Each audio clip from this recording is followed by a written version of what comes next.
The street was unusually quiet as Claire Johnson exited the exclusive private club. The distant hum of traffic and the occasional rustling of leaves were the only sounds accompanying her footsteps on the cobblestone road. She carried herself with the grace and confidence of someone accustomed to navigating spaces where she wasn't always welcomed.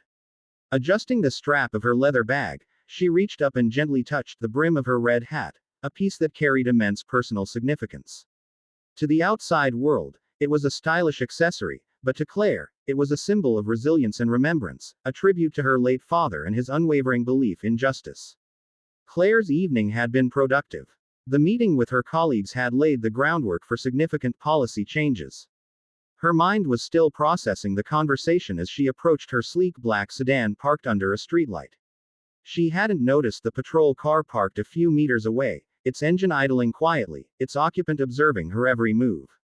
Officer Jake Thompson sat behind the wheel, his hands gripping the steering wheel as his eyes tracked Claire's movements. His shift was supposed to end hours ago, but he had chosen to linger in this affluent neighborhood. The pristine streets and luxurious mansions represented a world far removed from his own. He often felt out of place here, an outsider tasked with protecting a community that didn't seem to want him. That sense of alienation had curdled into resentment over the years, manifesting in a deep mistrust of anyone who didn't fit the narrow image he had of who belonged. When Jake spotted Claire's silhouette, his simmering frustrations found a target. A well-dressed black woman walking confidently through this neighborhood at night. To him, it was an anomaly that demanded scrutiny. He watched as she crossed the street, her red hat standing out against the night's darkness. The sight of it provoked him in a way he couldn't quite explain. It wasn't just the hat. It was her entire demeanor, the way she carried herself with an air of self-assuredness that seemed, to Jake, like a silent challenge. "What's she doing here?" Jake muttered to himself. His gaze hardened as he continued to watch her. In his mind, her presence was suspicious, an affront to the established order of this neighborhood. Years of internalized prejudice and personal grievances clouded his judgment, leading him to act not out of duty, but out of a misguided sense of authority. Claire reached her car and unlocked the door, her thoughts still preoccupied with work. As she opened the driver's side door, a flicker of movement in the rearview mirror caught her attention. The patrol car had begun to creep forward, its headlights illuminating the street in front of her. A sense of unease settled in Claire's chest. She knew the look of a car following too closely, knew the subtle signs of being watched. Her instincts, honed through years of navigating both personal and professional challenges, told her to remain vigilant. Jake slowed his patrol car to a stop just behind Claire's sedan. His fingers tapped rhythmically against the steering wheel as he debated his next move. The rational part of him knew he had no legitimate reason to confront her, but the simmering resentment he felt overpowered reason. He turned on his car's lights, the red and blue flashing against the quiet street, painting the scene in an ominous glow. Claire sighed, her hands tightening on the steering wheel. She had been in situations like this before. Being stopped for no apparent reason was an unfortunate reality she had grown accustomed to. She reminded herself to stay calm, to handle the situation with the grace and composure her father had always encouraged. Jake stepped out of the patrol car, his boots echoing against the pavement as he approached Claire's vehicle. His uniform, crisp and imposing, reflected the flashing lights, but it was his expression that drew Claire's attention. His gaze was cold, calculating, and devoid of any warmth or professionalism. "Good evening," Jake said, his tone flat. "Can you tell me why you're in this neighborhood at this hour?" Claire raised an eyebrow, her expression neutral. "I'm on my way home," she replied calmly.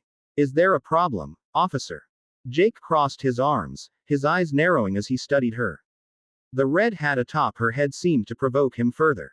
"This isn't exactly a neighborhood where someone like you usually shows up," he said, his words dripping with insinuation. Claire felt the sting of his words, but she refused to let it show. "Someone like me?" she asked, her tone measured. "What exactly do you mean by that?" Jake took a step closer to her car, his posture rigid. "You know what I mean," he said, his voice low. "Let me see your papers."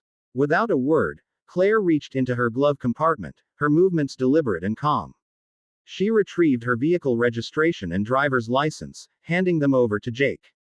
Her gaze remained steady, never wavering as she watched him scrutinize the documents. Jake took his time reviewing her papers, though he found nothing amiss. Still, his mind raced with justifications to prolong the encounter. He folded the papers and leaned against her car, his expression smug. "Everything seems to check out," he said, "but I'm going to need you to step out of the vehicle for further inspection." Claire frowned, though her composure remained intact. "Further inspection?" she repeated. "I don't see any legitimate reason for that request. I've provided all the necessary documentation." Jake's smirk deepened. "You seem pretty confident," he said mockingly. "Do you even know where you are?" "I know exactly where I am," Claire replied evenly. "And I don't believe my presence here should be an issue, unless I've broken a law." Jake chuckled, a harsh sound that lacked any humor. "You haven't broken a law," he admitted, "but that doesn't mean I can't ask questions." "Maybe you're hiding something." Claire took a deep breath, steadying herself. "I have nothing to hide," she said firmly. "But I also know my rights. You need a warrant to search my car." Jake's expression darkened, his hand hovering near his belt where his gun rested. "Are you going to lecture me about the law?" he asked, his voice low and menacing. "I'm the one enforcing it." Claire's gaze remained locked on his, unflinching. "Enforcing the law doesn't mean you're above it," she said softly. "It means you should uphold it with integrity."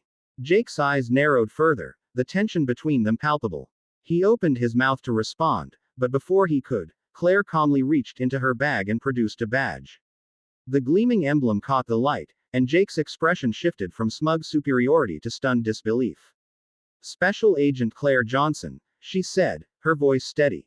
"United States Secret Service." The color drained from Jake's face as he processed her words.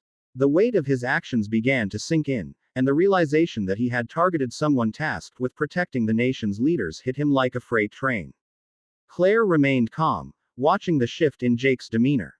"Now, officer," she continued, "is there anything else you'd like to ask me?" The entrance to the upscale private club was discreet, designed to maintain the exclusivity of its clientele. Inside, the lights were dim, and the soft hum of conversation mingled with the clinking of glasses. Claire Johnson stepped out into the quiet night, adjusting her red hat, a symbol of her late father's wisdom and resilience. As she walked to her sleek black car, the night air carried a chill, but her mind was preoccupied with the evening's meeting and the important mission ahead. Nearby, Officer Jake Thompson sat in his patrol car, watching her every move with growing suspicion. His job often brought him to this affluent neighborhood, and over time, he developed a hardened view of who belonged and who didn't. When his gaze landed on Claire, his bias took hold. A well-dressed black woman, confident and composed, didn't fit his mental image of the neighborhood's residents. Jake followed Claire discreetly, his patrol car moving at a slow pace. He watched as she approached her car, his mind swirling with assumptions. She looked out of place, and that was enough for him to justify his suspicion. As Claire opened the car door and sat in the driver's seat, Jake's fingers hovered over the patrol car's radio. "Suspicious activity on Ashwood Drive," he muttered, his eyes never leaving Claire. He flipped on the red and blue lights, illuminating the street. Claire glanced in her rearview mirror, her calm demeanor unwavering as she saw the flashing lights. Taking a deep breath, she kept her hands on the steering wheel and waited for the officer to approach. Jake approached the car slowly, his posture rigid and authoritative. "Good evening," he said, his tone cold. "Can you tell me what you're doing here at this hour?" Claire met his gaze calmly. "I'm heading home. Is there a problem, officer?" Jake's eyes narrowed, lingering on her red hat. "This isn't exactly a neighborhood where people like you usually show up. Especially not this late." Claire remained composed, though the weight of his words hung heavily in the air. "People like me? I'm not sure what you mean by that." Jake crossed his arms, stepping closer. "Let me see your ID and vehicle registration." Claire nodded, reaching into her glove compartment with deliberate care. She handed the documents to Jake, her gaze never wavering. "Here you go." Jake took the papers, flipping through them slowly. His silence was heavy with judgment. "Everything seems in order," he finally said, but his tone suggested he wasn't satisfied. "Still, I'd like you to step out of the car." Claire frowned slightly but complied, stepping out with poise. "I don't understand the need for this, officer. I've provided everything you asked for." "Just a precaution," Jake replied. His eyes scanned her car, looking for anything he could use to justify his actions. He opened the trunk without asking, rummaging through her belongings. In the distance, a security guard from the club watched the scene unfold. Recognizing Claire as a respected guest, he discreetly began recording the encounter on his phone. He knew it was risky, but he felt compelled to document the unfolding injustice. As Jake continued his search, he stumbled upon a leather file case in the trunk. He pulled it out and opened it, flipping through its contents. His eyes widened as he saw the bold letters on one of the documents: Internal Police Misconduct Investigation Report. Jake's demeanor shifted instantly. His smug confidence wavered, replaced by a flicker of fear. "What's this?" he demanded, holding up the file. "Why do you have this?"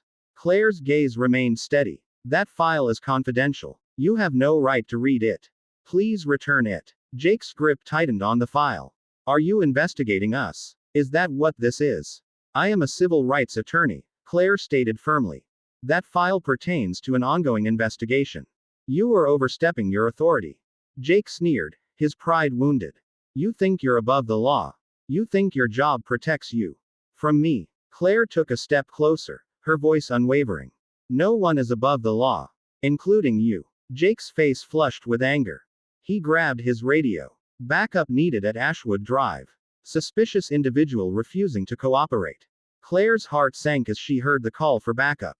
She knew the situation could escalate quickly, but she refused to be intimidated. "Officer, you're making a mistake. I've done nothing wrong." Moments later, the wail of sirens echoed through the quiet street. 2 more patrol cars arrived, their lights casting an eerie glow on the scene. 3 officers stepped out, their expressions serious. "What's going on here?" asked a senior officer, Sergeant Harris. Jake stepped forward, holding up the file. "This woman is acting suspiciously. She's carrying documents related to an internal investigation." Sergeant Harris glanced at Claire, his expression neutral. "Ma'am, may I see your ID?" Claire handed over her ID without hesitation. "I'm a civil rights attorney. I've provided all my paperwork and complied with the officer's requests." "This is harassment," Jake interrupted. "She's being uncooperative. We need to search her car further." Sergeant Harris raised a hand to silence Jake. "Let's all take a step back." The tension in the air was palpable as the officers assessed the situation. Claire stood her ground, her composure unshaken. The security guard continued recording, his phone capturing every word.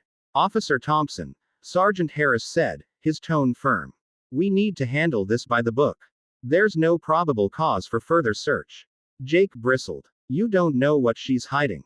And you don't know what you're accusing her of," Sergeant Harris shot back. "Stand down." Jake reluctantly stepped back, his frustration evident. Claire took a deep breath, feeling a small victory in the moment. But she knew the battle wasn't over. Suddenly, the deep rumble of an approaching vehicle broke the silence. A sleek black SUV pulled up, and a tall, imposing figure stepped out. Marcus Johnson, a decorated military officer and Claire's brother, exuded authority as he approached. Marcus's presence commanded attention. The officers straightened instinctively as he walked toward them, his medals gleaming under the patrol lights. "What's happening here?" Marcus asked, his voice calm but firm. Jake stiffened. "This is a police matter." Marcus's gaze locked onto Jake. "And I'm making it my matter. This woman is my sister. And she's done nothing wrong." Sergeant Harris nodded respectfully. "We were just clarifying the situation, sir." Jake's defiance faltered under Marcus's intense gaze. "We need to finish the search," he insisted. Marcus stepped closer to Jake, his tone unyielding. "You need to understand something. My sister knows her rights. And I won't stand by while you violate them." The tension reached its peak. Jake's pride battled with his fear of the consequences. The security guard, still recording, knew the footage would speak volumes if needed. Finally, Jake relented. He handed the file back to Claire, his hands shaking slightly. "This isn't over," he muttered. Claire took the file, her eyes never leaving Jake. "You're right. It's not over." As the officers began to disperse, Marcus placed a reassuring hand on Claire's shoulder. "You handled that well." Claire nodded. "This fight isn't just for me. It's for everyone who faces this kind of treatment." Marcus took a steady step forward, his gaze unwavering as he faced Jake. His words were deliberate, each one landing with the weight of someone accustomed to commanding authority. "This woman is my wife," Marcus said, his voice calm yet firm. "And she's done nothing wrong. How do you justify your actions?" Jake stepped back. Slightly, a flicker of uncertainty crossing his face, but he quickly recovered, straightening his posture in an attempt to maintain his authority. "I didn't know who she was," he replied, his voice defensive. "But her presence here at this hour, along with suspicious documents, gives me enough reason to act." Marcus took another step closer, closing the gap between them until they were mere inches apart. His eyes locked onto Jake's with a piercing intensity that seemed to cut through the officer's bravado. "Those documents belong to her, and she has every right to possess them," Marcus said, his voice steady. "Calling them suspicious is not a justification for abusing your authority." Jake's face darkened, his credibility slipping away with each passing second. He crossed his arms over his chest, attempting to project confidence. "I'm not abusing my authority," he said, his voice louder, betraying his rising frustration. "I'm ensuring the safety of this neighborhood."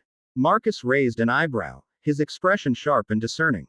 "Safety," he echoed. "Are your personal biases?" A heavy silence settled over the scene. The other officers, including Sergeant Harris, watched with growing unease.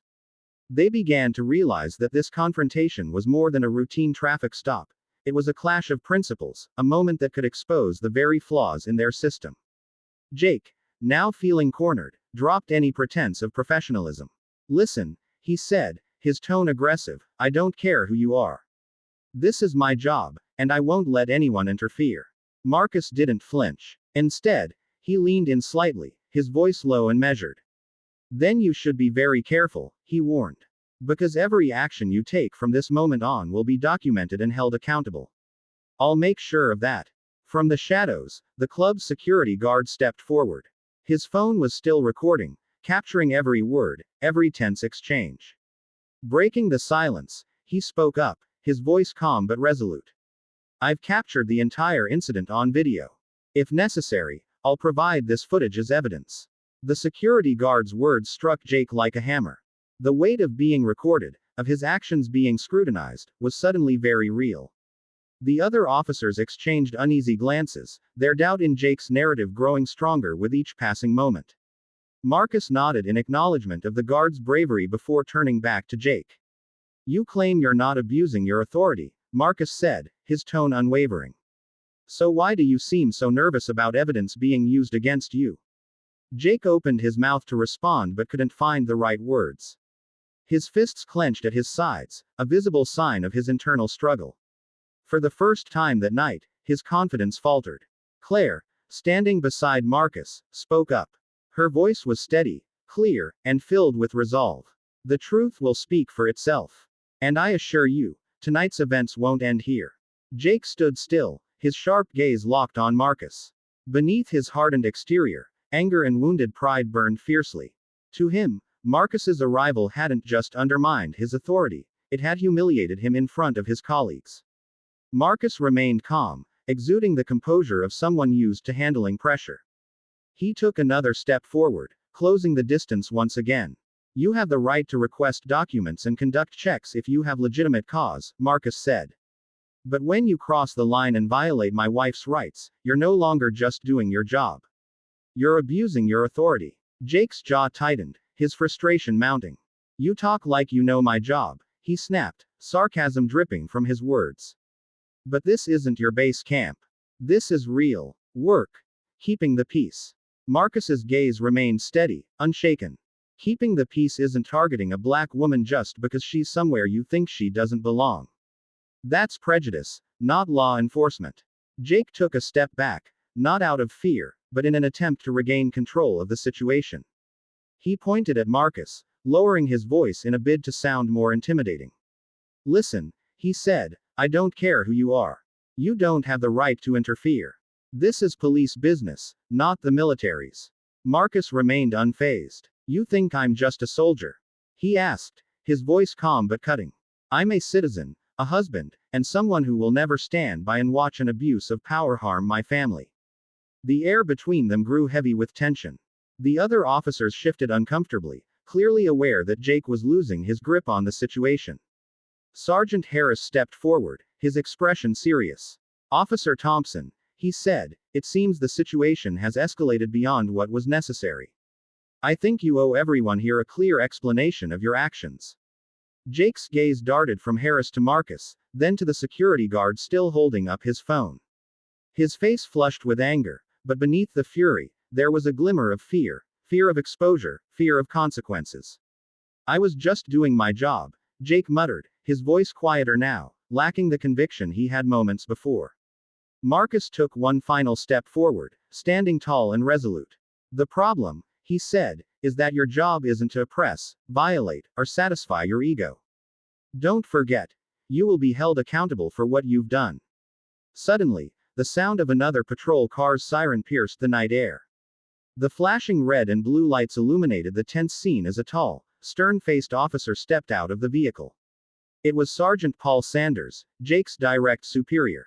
Paul surveyed the scene with a practiced eye, taking in the presence of the other officers, the security guard with his phone, and the tension hanging in the air. His gaze finally landed on Jake, who stood rigidly, his hands clenched into fists. Jake, Paul said, his voice deep and commanding. What's going on here? I received a report that you needed backup, but this doesn't look like an emergency. Jake straightened, trying to project confidence. This woman was acting suspiciously, Sergeant, he explained. I searched her and discovered documents related to internal police investigations. She refused to cooperate, and I had to act to ensure security. Marcus interrupted, his voice sharp. Suspiciously. Just because my wife, a black woman, was driving home after a meeting. Marcus's words cut through the air like a knife. He's crossed every legal boundary, rifling through her personal property without cause. Paul frowned, his gaze darkening as he turned back to Jake. Do you have a search warrant? Jake hesitated, the silence stretching unbearably. No, he finally admitted. But I had reasonable grounds to believe. Reasonable grounds. Claire interjected, her voice unwavering. I provided all my documents. Everything he's done has been based on prejudice and an abuse of authority. The security guard stepped forward once more, holding up his phone. I recorded everything, he said, his tone calm but firm. From the moment he stopped her vehicle. From the moment Officer Thompson stopped her car to when he searched her belongings without cause, Claire knew this situation was spiraling out of control. The security guard's phone captured every detail, ensuring there would be a record. Paul Sanders, Jake's superior, stood with arms crossed, observing the tension building.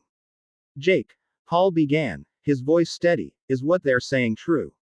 Jake's posture stiffened. Feeling cornered, he frowned, his voice rising with a defensive edge. She has sensitive documents. How do we know she doesn't intend to use them to jeopardize our force? I'm just doing my job. Claire's hands clenched at her sides, but her voice remained steady. Those documents are mine. They're related to my work as a civil rights attorney. There's nothing illegal about them. If you doubt that, let a superior review them. But you had no right to make that call yourself. Paul raised a hand, signaling for silence. His gaze remained fixed on Jake. Jake, I understand that sometimes our job requires decisiveness. But this, he gestured toward Claire and the gathered crowd. This doesn't look like enforcing the law. It looks like overstepping. Jake's gaze darted around, searching for support from his colleagues. You all know I'm right, he said, attempting to rally them. We have to maintain order in this area. If we let people like her do whatever they want, what's next? A heavy silence fell. The officers exchanged glances, their expressions uncertain. Jake's attempt to stir solidarity was met with indifference. Paul took a deep breath, his tone growing firmer. Jake, I don't know what you're trying to prove, but what I've seen and heard tonight doesn't align with the values we stand for. You've gone too far. Jake's face reddened, his fists clenching at his sides. Sergeant, I won't back down just because of a few accusations. This is how we maintain control. Paul shook his head, disappointment evident. Maintaining control doesn't mean violating people's rights. You've crossed a line, Jake, and I'll make sure you're held accountable. Claire, standing beside Marcus, sensed the shift in power. Her gaze locked on Jake. The truth will come out, she said, her voice unwavering. And you'll face the consequences, not just for what you've done to me, but for what you represent. Jake clenched his fists tighter, but for the first time that night, he had no response. Sergeant Sanders stood silent for a moment, his stern gaze sweeping over the scene. The security guard's video, Claire's testimony, and Jake's defiance left no room for doubt. Paul understood that failing to act would bring significant harm to the force's reputation. Jake, Sanders said, his voice low but resolute. I cannot overlook what's happened tonight. You've exceeded your authority and failed to follow procedure. Effective immediately, you are suspended from duty. Hand over your weapon and badge. Jake spun around, his face flushing with anger. Sergeant, you can't do this to me. I was doing my job. I did nothing wrong. Sanders' expression hardened. I don't need to hear excuses. You're suspended. Comply immediately. Jake's fists trembled as he struggled to contain his rage. Instead of complying, he grabbed his radio. Pressing the button, he spoke decisively. Request additional support at my location. We have a situation that needs resolving. Claire raised an eyebrow, sensing the rising tension. Marcus moved closer to her, his gaze locked on Jake, ready to intervene. Sanders' tone grew sharper. Jake, calling for backup won't change the facts. It will only make things worse for you. Jake turned his defiant gaze on Sanders. I'm not letting a minor incident and a few accusations ruin my career. I know how to protect myself. One of Jake's colleagues, Officer Daniel Price, stepped forward. His expression was conflicted, but his voice was calm and steady. Jake, I supported you because I believed you were doing the right thing. But now, I can't back you anymore. Jake's head snapped toward Daniel, his face a mix of surprise and fury. Daniel, what the hell are you talking about? We're a team. Daniel shook his head. What I see is an officer letting prejudice and anger control his actions. What you're doing tonight isn't law enforcement. It's abuse. The group fell into silence again. Daniel's words cut through the tension like a blade. Jake narrowed his eyes, stepping closer to Daniel. You're choosing their side over mine. Daniel didn't flinch. If doing the right thing means standing for justice, then yes, I'm on their side. Sanders stepped between them, raising his hand to intervene. Enough. Jake, you've done enough damage. Hand over your weapon and badge, or I'll have no choice but to place you under arrest. Jake stood frozen, his eyes darting around. His hand hovered near his gun, trembling slightly. The situation teetered on the edge of chaos. Marcus took a step forward, his voice strong and commanding. Jake, stop.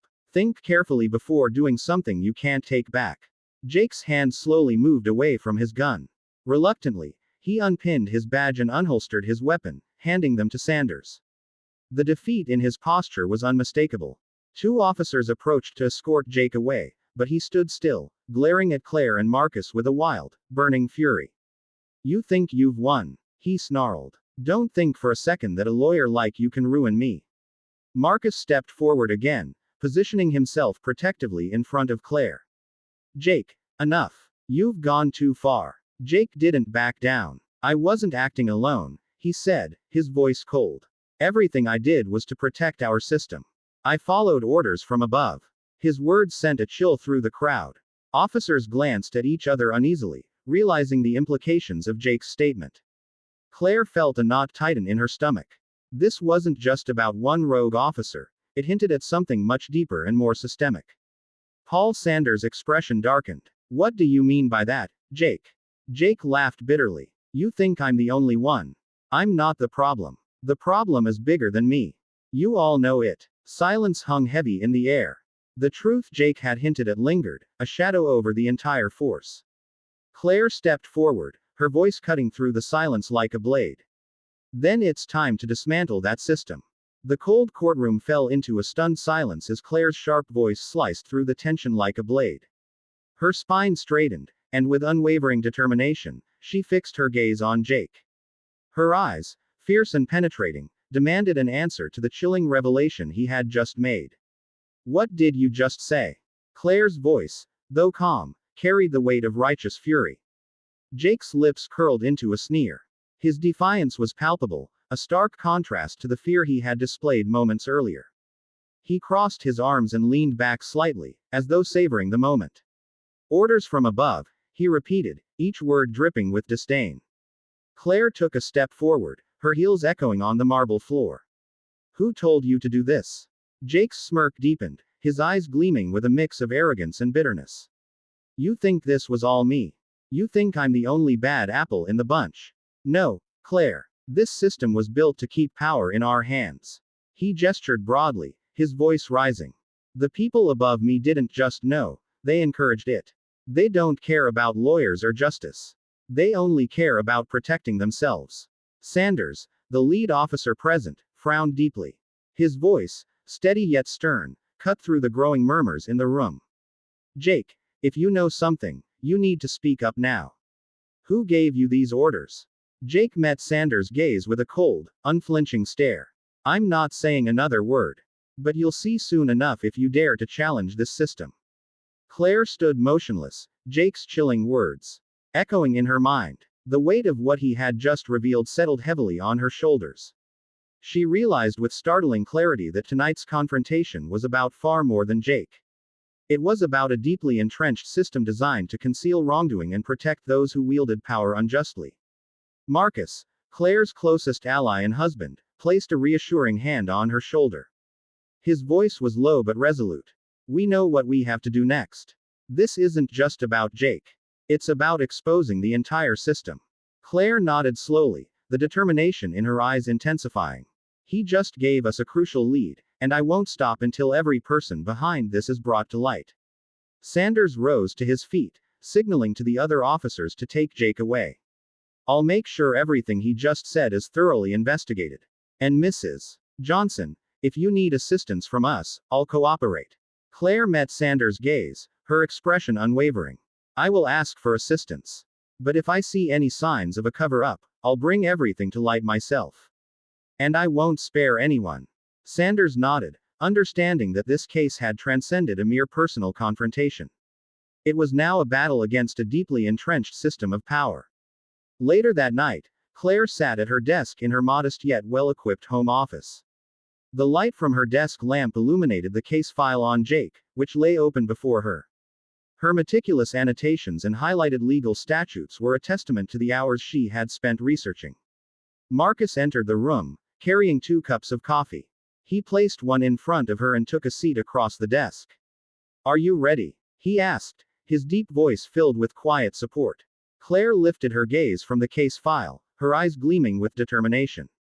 I'm not just ready. This isn't just about Jake anymore. It's about the entire system that protected him. We need to do more than file complaints, we need to make this public. The next morning, Claire and Marcus organized a press conference at a local community center. Claire, dressed in a crisp black suit, stood before the microphone. Flanked by community members who had experienced or witnessed abuses of power, she addressed the gathered crowd and media representatives. The incident involving Officer Jake Thompson is not an isolated event, Claire began, her voice clear and resolute. It is a symptom of a deeper issue, a system designed to protect abusers of power rather than serve the community. We can no longer remain silent. She proceeded to detail the events of that fateful night, presenting the security guard's video footage as irrefutable evidence. Claire didn't stop at holding Jake accountable. She called for comprehensive reforms within the police force, including mandatory bias training, transparency in internal investigations, and the establishment of an independent oversight body. The press conference quickly captured the media's attention. News outlets across the country reported on Claire's speech, sparking widespread discussion about systemic abuse and the urgent need for reform. Determined to keep the momentum going, Claire and Marcus took their message directly to the community. They held speaking engagements at local centers, churches, and schools, sharing their story and encouraging others to come forward with their experiences. At one such event, an elderly woman rose from her seat after Claire finished speaking. Her voice trembled with emotion, but her eyes shone with gratitude. Thank you, Claire. I've seen so much injustice in my life, but I never believed I could do anything about it. You've given us hope. The woman's words resonated deeply with Claire, strengthening her resolve. Each story she heard reinforced the realization that this fight wasn't hers alone, it belonged to everyone affected by injustice. Meanwhile, Marcus leveraged his connections as a military veteran to build further support. He engaged with fellow veterans and leaders who shared his commitment to justice. We fought to protect freedom and justice abroad, Marcus said during a meeting with veterans. But how can we take pride in our country if those values aren't upheld at home? His words struck a chord. Many veterans joined the cause, offering financial assistance and manpower to amplify the movement. Gradually, Claire and Marcus's efforts gained traction, not only in the media but also within local government. City leaders began considering the establishment of an independent commission to oversee the police force. Yet, Claire knew the battle was far from over. "We've planted the first seeds," she told Marcus one evening. "But to see them grow, we have to keep fighting." Marcus placed a reassuring hand on her shoulder. "And you won't fight alone. I'll always stand by your side." On the day of the public hearing, Claire stood before a packed city council chamber. She scanned the crowd, feeling the weight of their collective hope and expectation. Taking a deep breath, Claire stepped up to the podium. "Esteemed lawmakers and members of the community," she began. "Today, I stand here not just as a victim of abuse of power, but as a citizen representing those who haven't had the chance to be heard." Claire outlined her key proposals for reform, emphasizing the need for accountability, transparency, and community involvement in police oversight. Her speech was met with thunderous applause, signaling a turning point in the fight for justice.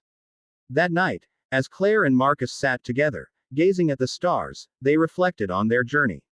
The road ahead would be long and challenging, but they were prepared to face it together. "Keep fighting," Claire whispered to herself, her father's red hat resting on her lap. "The fight for justice never ends." And as the stars continued to shine, so did their unwavering hope for a better, fairer world.